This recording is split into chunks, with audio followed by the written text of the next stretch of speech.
So now I'm going to show you how to do the heavy lifting in Adobe Camera Raw. We're going to pull in an image, we're going to run it through the raw processor, we're going to try and adjust large issues of luminosity, hue, and saturation, and once that's taken care of, we're going to export it into Photoshop. So to start with, we need to find an image, and I'll open up this CR2 here. And we're going to spend some time looking at it. We want to try and pre-visualize how it's going to look when we're done. I see this as being a little bit more dramatic in terms of the contrast in the sky and the water. I want to see the bank of the river with all of the trees and the grass opened up a little because they're pretty much, the blacks are all blocked up. And I want to probably get rid of a couple of hot spots in the sky and down in the water and the corresponding reflections down here.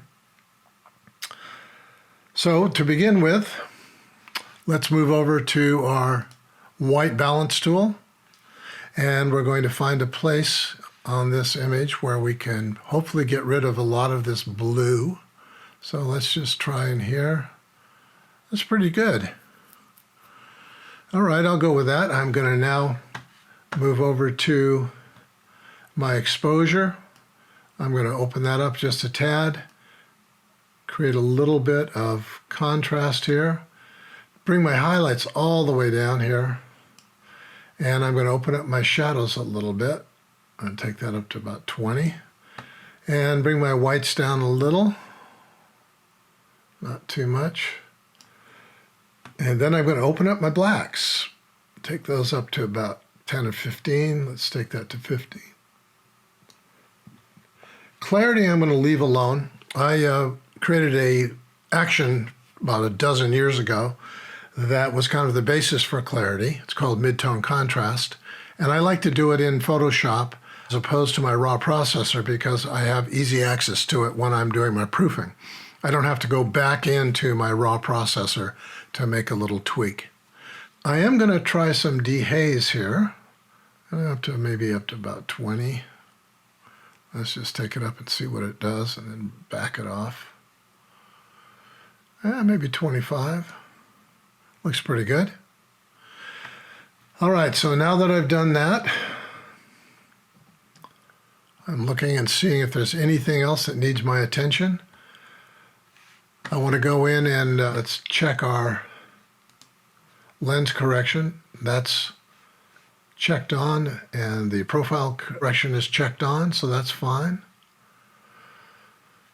And any sort of effects, nothing there. I don't need the post-crop vignetting. I'll be doing that in Photoshop. So now I'm going to move down to where it says Open Object, and that is going to open up this image in Photoshop as a smart object. Smart Objects is a special type of layer that allows you to re-enter your raw processor just by double-clicking on it. So it's a nice little emergency exit, so to speak. And it also allows you to attach certain adjustments that prior to Smart Objects were not available as editable adjustments. Now, by attaching them as smart filters to the Smart Object, they become editable, so you can change them at any time during the optimization process. So we're just going to say Open Object, and here we are in Photoshop.